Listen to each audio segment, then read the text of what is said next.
This is the autopsy report for case number 58. The deceased is named Abigail Cordelia Quinn. She passed away on November 4th, the current year, 1996. For some general details, Abigail was 17 at the time of her death. She lived in Hartwood, New Jersey, and her parents, Samuel Quinn and Louise Quinn, reside at 58 Toro Miro Avenue. She was 5'4" exactly to the centimeter. She weighed roughly 126 pounds. Her eyes were dark blue and she had natural black hair. Her blood type was O negative. Contents and analysis of her blood proved no form of poisoning.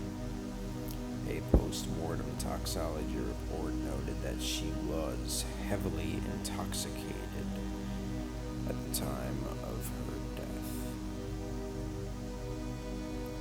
And now, an explanation of the marks and wounds section.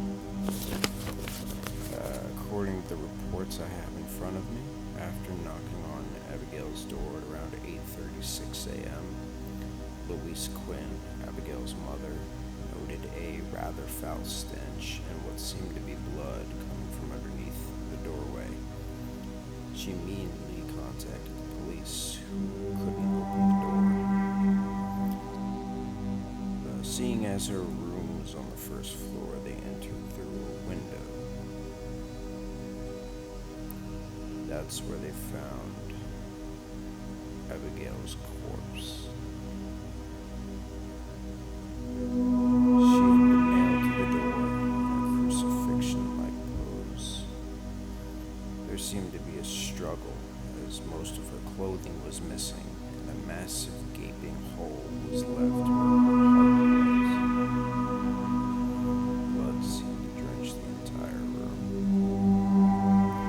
What actually killed her, we don't know.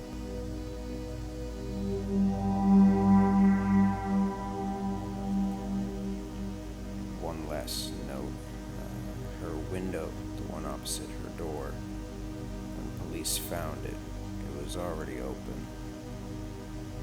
Whoever killed Abigail Quinn